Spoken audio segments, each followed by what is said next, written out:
Open your eyes. You are Steed Bonnet, and honestly, your life is pretty great right now. You're a wealthy plantation owner in Barbados, you've got a big house, a respected military title, a wife, kids, the whole package. And then, for absolutely no clear reason historians can agree on, you wake up one day and decide, yeah, I'm gonna become a pirate. Not because you're broke, not because you need revenge. Some historians genuinely think you were just having the wildest midlife crisis in recorded history. Now here's where it gets ridiculous.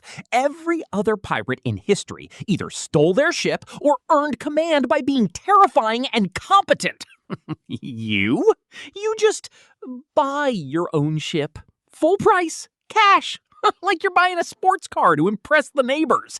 You name it the Revenge, hire yourself a full crew of over 70 men, and set sail to become a fearsome pirate captain.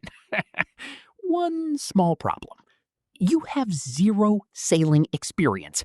None! You've literally never captained anything in your life, not even a rowboat, and now you're out here trying to run a full pirate operation?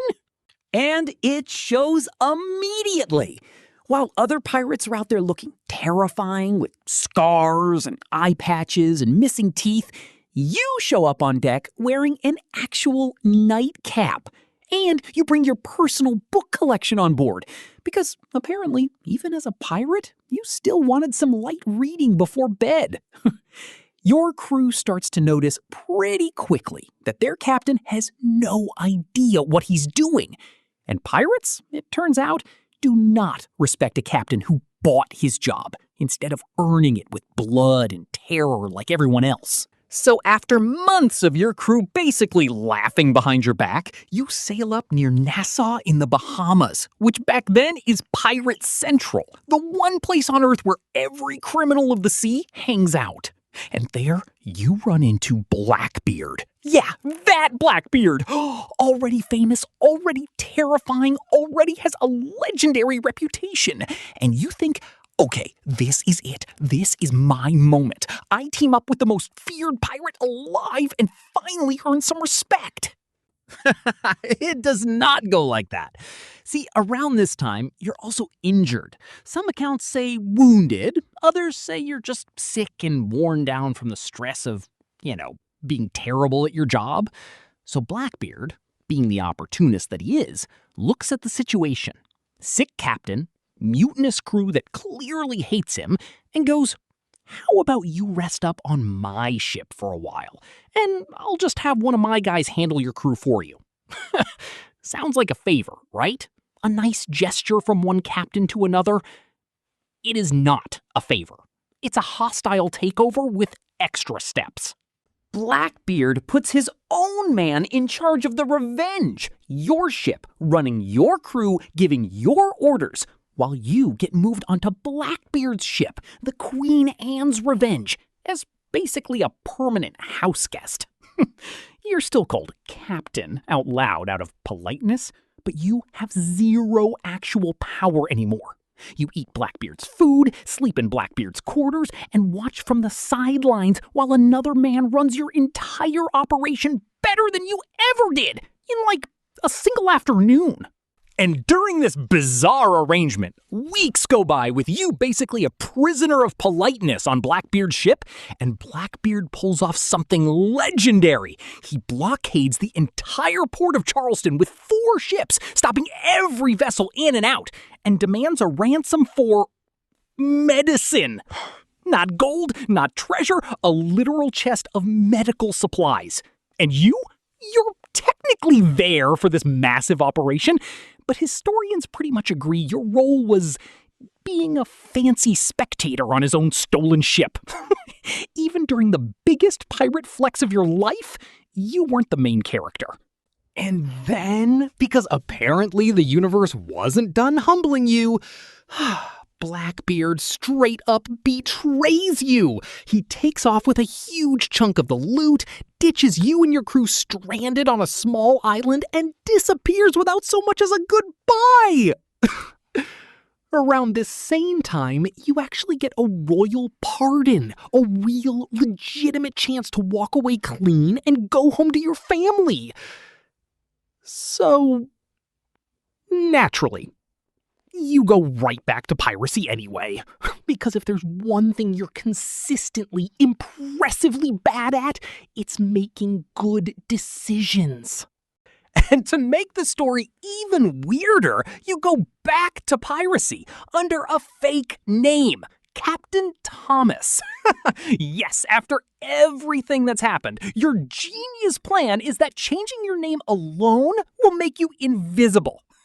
Didn't change your face, didn't change your ship, just changed the name. Brilliant strategy. And obviously, this doesn't work because Colonel William Rhett, a serious military man determined to catch you, starts hunting you down for real.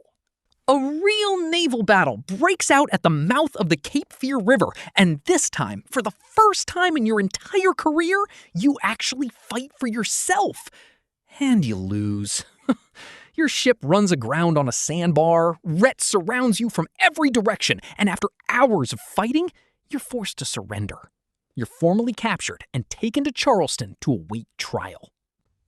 And here comes the most embarrassing part of the entire story. At your trial, your legal defense is genuinely one of the greatest fails in pirate history. You try to blame your wife. Yes, you heard that right. You claim you only became a pirate because married life was just too unbearable. The court is understandably not impressed. You are found guilty and sentenced to death. Objection!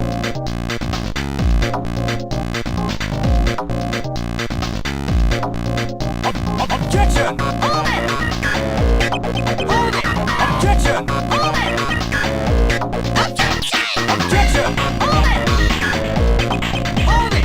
Objection! Hold it! Objection! Objection! Hold it! Hold it! Objection! Hold it! Objection! Object, check, object, object, check, check, object, check, object, check, object, check, object, check, object, object, check, check, Objection! object, check, objection. But before the execution, you make one final, desperate move. You try to escape prison dressed as a woman. Yes, that actually happened. You disguised yourself in women's clothing to try to sneak out of your cell. And of course, just like every other decision in your pirate career, the plan fails and you're recaptured within just a few days. So what's the lesson here? Sometimes a midlife crisis means buying a motorcycle, and sometimes it means buying an entire ship, becoming a pirate with zero experience. Stede Bonnet didn't just fail at piracy, he somehow failed upward into becoming one of history's most legendary disasters. If Stede Bonnet could see you right now, watching his 300-year-old failures for entertainment, he'd probably try to blame you too in some kind of second trial. But here's the funny part. The worst pirate in history is now more famous than pirates who were actually good at their job. And that kind of makes you wonder, is failing this spectacularly basically its own form of success?